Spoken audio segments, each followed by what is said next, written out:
No moro, se on Teemu Gunpointilta ja kenes kyydissä me ollaan? Aleksi Harju ja Suomen Imurikeskus Oy.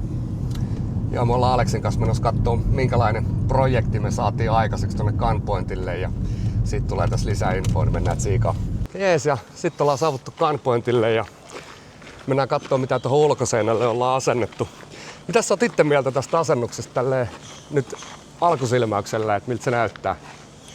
No kyllä, mun mielestä asennus on oikein onnistunut ja tässähän tämä käytettävyyshän oli semmonen yksi tärkeä asia ja nyt me saadaan materiaalit hoidettua niin kuin asiakas on halunnut ja eikä vie sisätilaa ja kaikki muukin myös turvallisuuteen liittyvät asiat täyttyy ja sulla on niistä tietysti lisää tietoa, että mitkä oli teidän lähtökohtaiset tarpeet. Joo, ja mulla oli siinä suunnittelun lähtökohdassa ensinnäkin se, että kun tuommoisessa tai niin kuin lyijyalttiissa tilassa imuroidaan, jos sulla on imuri siellä sisätilassa, niin se imuri aina läpi hengittää.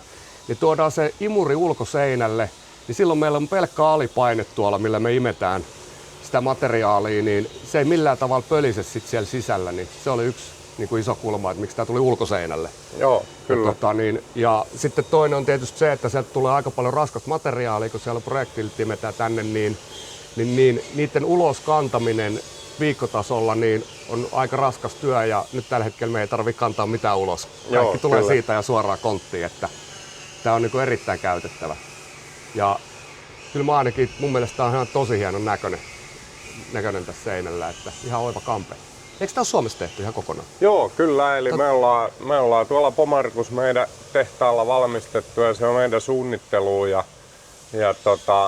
sehän on meillä ihan tommonen teollisuuden lastuimuri käytännössä, eli käytetään työstökeskusta siivoamiseen metallilastujen poistoa käytännössä. Kyllä. Ja peruskone on ihan vakio, mutta sitten tietysti tuli tarve asentaa ulos ja koko laitteisto myös tuo imuyksikkö, niin me tehtiin siihen sitten paikkaan sopiva runko ja Teemu antamilla spekseillä, eli konttiin täytyy materiaalit saada purettua, niin nyt se homma hoituu ja meillä on tässä nyt valmis ratkaisu kokonaisuutena. Kerros vähän, paljon te olette tällaisia imureita laittanut tuonne teollisuuteen? Siellä oli nyt lastuovipaikkoja, oli mun käsityksen mukaan aika Joo, kyllä niitä on määrä, kotimaahan toimitettu kymmeniä ja eri aloille ja myös ulkomaille mennyt. Että ihan meidän semmoinen vakio peruskone on meidän vakiolaite, mutta sitten runko suunnitellaan aina tarpeen mukaan, että halutaanko esimerkiksi konttiin niin kuin täällä tai kipperikonttiin tai mihin sitten asiakas haluaa materiaalia. Ja värinkin saa valita. Joo, meillä RAL-värikartan mukaan maalataan sitten asiakkaan tarpeiden mukaan, että ihan sen saa tosiaan valita, niin tullaan samaa rahaa sitten. Sitten yksi huikea juttu tässä on se, että tätä ei tarvitse itse tyhjentää. Elikkä se imuri tekee tänne säiliöalipaineen ja alipaine kun on päällä, niin tässä on tämmöinen vastapainolla oleva tiivistelaippa, mikä tekee tai niin sulkee tämän tilan ja siellä on alipaine. Ja siinä vaiheessa kun imuri laittaa pois päältä, se alipaine häviää, niin se itse itsensä tyhjentää.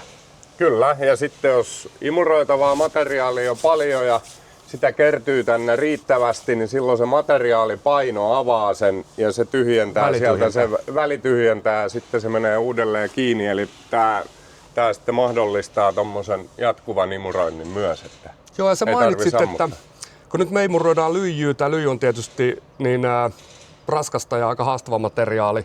Pieniä osia, mitkä on painavia, niin siihen on vaikea alipainella imeä sitä, mutta ne tulee hienosti läpi. Mutta täällä on joku muukin paikka, missä oli kupari tai joku messikki tai joku. Meillä on muun muassa kuparituotanto on mennyt tällaisia, eli kun kuparia esimerkiksi sahataan tai koneistetaan, niin kuparihan on arvokas materiaali, niin se saadaan hallitusti sitten kerättyä ja sitten menee tietysti uudelleen kiertoon, kun siinä on paljon rahaa kiinni, niin sitten tulee sitten taas asiakasarvoa sitä kautta. Niin, kyllä. Hienoa. Mennään katsomaan, miten se pöhisee tuolla sisäpuolella. Jees, ja sitten me ollaan tässä sisällä ja annetaan pikkasen kerrontaa siitä, että kuin haastava tämä itse asiassa tämä keikka on, kun imetään sitä painavaa materiaalia. Kerros vähän. Joo, ylämäki. Joo, eli tässä on semmoisia keskeisiä asioita, mitä piti huomioida silloin, kun laitteita valittiin. Eli tiedettiin, että putkisto pitää asentaa ylös, ettei niitä ammuta rikki. Ne pitää olla suojas, joka tarkoittaa sitä, että kun imuroidaan täällä alhaalla, niin sitä painavaa materiaalia vedetään ylämäkeen. Ja sitten tarve oli myös pitkille letkuille, jotta ulotutaan joka paikkaan. Ja letkuhan on niin kuin imutehon vihollinen oikeastaan. Mitä pitempi letku, niin sitä enemmän se vaatii jerkkuu. Että jos on niin kuin ihan teräsputkea, keskusimuriputkea, niin silloin vähän pienempikin teho riittäisi, mutta nyt täytyy sitten valita sellaiset koneet, että kama kulkee. Ja kuinka pitkä letku meillä on? Siis tää on... Oliko se 20 metriä jopa? Niin on pelkästään tätä. Ja sinne imurille kun mennään tosta, niin sinne on vajaa varmaan 50 metriä. Joo. Sitten on teräsputkistoa lisäksi. Niin, siellä on teräsputkisto, menee katossa, missä kulkee sitten vähän sujakammin. Mutta eikä me kokeilla, että miten tää toimii. Otetaan tosta ihan lyijyä ja ruvetaan imeen. Laitetaan imurit päälle. Yes. Tää on erittäin raskasta materiaalia, eli tässäkin on jo ehkä, olisiko siinä 200 grammaa. Ja se imee sen sinne ihan tälleen.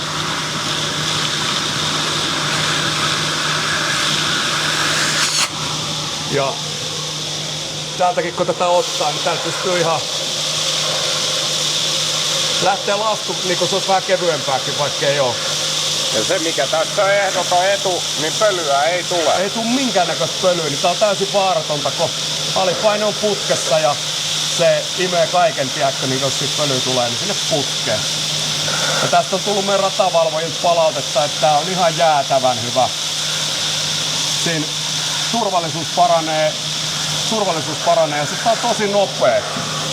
Eikä tarvitse kantaa mitään pihalle, et se on ollut tässä se vaiva, että nää on otettu aikaisemmin ämpäreihin ja kannettu pihalle, mitkä painaa niin kuin aivan hemmetisti. Niin, siinä on tosiaan se, että kun tästä useamman räpin tyhjää lyön ämpäriin, niin se on 100 kiloa. Niin, se on 100 kiloa. Sitä voi sitten miettiä, että niitä kun tuossa kantaa useamman. Niin.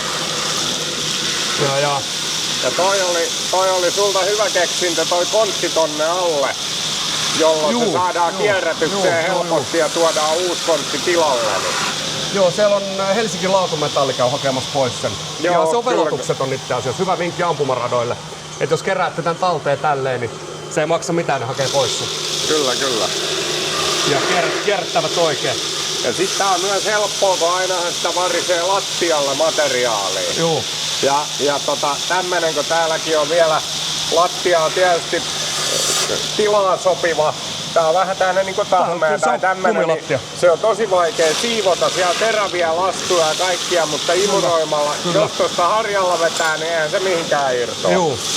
Ja niin se lattiasuulakekin, mikä teiltä tuli, niin aikaisempi, en sano merkkiä, mutta punainen imurivalmistaja, tämmönen ammattivalmistaja, niin niitten imurisuulake imi sit keskeltä hyvin. Siinä ei riitä pehoko siihen keskelle. Joo, mutta teiltä lähtee sitten koko leveydeltä. Ja mä mietin, että löytyisikö teiltä jopa leveämpi. Joo, löytyy. Voidaan koska se olisi nopeampi käyttää tässä, kun se on nyt aika, se on 30 senttiä. Joo. Tää on vähän sama asia, että jos autossa tietty teho ja sä laitat leveämmät renkaat, niin ei se kulje sen loipaa, että se sullake ei auta siihen yhtään. Joo, kyllä. Joo, sellaista niin homma toimii ja tulee lisää ampumaratoja, niin ottakaa ihmeessä yhteyttä, niin hoidetaan samaa järjestelmää. Tää on... Kato. Jees, minkälainen rata meillä täällä oikein on? Tää on kyllä tosi hienoa, että olen nähnyt videoita ja juttuja, mutta livenä paras. Joo, ihan teillä on kyllä hyvät palvelut ja hieno kokonaisuus oli rakennettu, että tässä saa sitten oheistoimintaa vähän ja sauna oli mahtava, siellä kannattaa tulla tutustua. Janniskeluallekin onnetta. Toki ei ollut nyt päällä, mutta visuaalisesti näyttävä. Se kerätään vielä. Joo, näkymä radalle, että ihan varmaan sellainen uniikki. Joo. Mutta hieno kokonaisuus on kyllä rakennettu.